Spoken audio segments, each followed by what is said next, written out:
माइजू हजुरआमा अहिलेको सन्दर्भलाई हेर्ने हो भने अन्तर्राष्ट्रिय महिला तारा जेटकिनले नै आजको दिनलाई लिएर आएर अन्तर्राष्ट्रिय दिवस मनाउन सुरु गरेको सबैमा मेरो हृदयदेखि र मेरो विद्यालय परिवारदेखि तिनीहरूलाई उपस्थित हुनुभएका मेरा आदरणीय मेरा शिक्षक साथीहरू सम्पूर्णलाई विशेष गरेर महिला यो नारी दिवसको शुभकामना दिन चाहन्छु। सम्पूर्णमा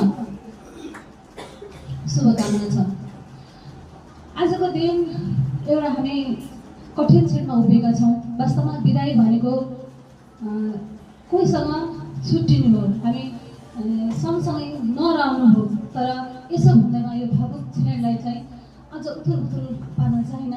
विदाई भनेको नयाँ यात्राको सुरुवात हो। तिमीहरूको भावी भविष्य निर्माण गर्ने एउटा परिकल्पना गर्ने नयाँ ठाउँमा जाने एउटा क्षण हो। त्यसको लागि तिमीहरूलाई धेरै धेरै शुभकामना दिन चाहन्छु। तिमीहरूले जहाँ जस्तो अवस्थामा रहे पनि आफूलाई धैर्य, अनुशासन र यहाँबाट सिकेका शिक्षाका जुन मार्गहरू छन् ती मार्गहरूलाई प्रशस्त फराकिलो बनाउँदै आफ्नो जीवनमा आइपरेका हरेक कठिनाइलाई पार गर्दै छिचोल्दै अगाडि बढ्नेछौ भन्ने शुभेच्छा पनि दिन चाहन्छु। तिमीहरू यहाँ पढ्न आउँदा सानो सानो थियो, किताब बोकेर झोला बोकेर आफ्नो टिफिन खोल्न नसक्ने त्यस्तो बेलाको तिमीहरूको जुन यात्रा सुरु भएको थियो त्यो यात्रा आजसम्म आइपुग्दाखेरि कति छिटो समय बितेको रहेछ भन्ने कुरा तिमीहरूलाई पक्कै पनि महसुस भएको होला।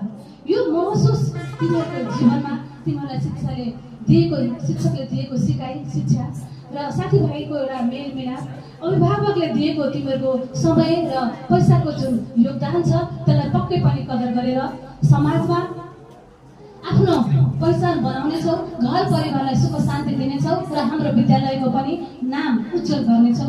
आफ्नो साथीभाइसँग दुई चार समय बितेका पलहरू सम्झेर पछिसम्म एकअर्काको सहयोगी बन्नेछौ र आफ्ना मान, मर्यादा, प्रतिष्ठालाई सधैँ जोगाउने प्रयास गर्नेछौ। यसको लागि तिमीहरूले पक्कै पनि मेहनत गर्नुपर्छ। मेहनतले नै तिमीहरूलाई उचाइमा पुर्याउँछ। तिमीहरू के बन्ने, के गर्ने भन्ने कुराको तौर तरिका तिमीहरू आफैले निर्णय गर्न सक्नुपर्छ र सक्ने अवस्था पनि भइसकेका छौ।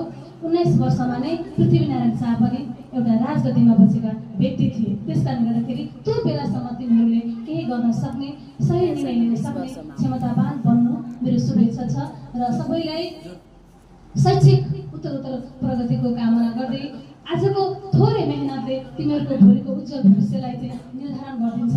त्यो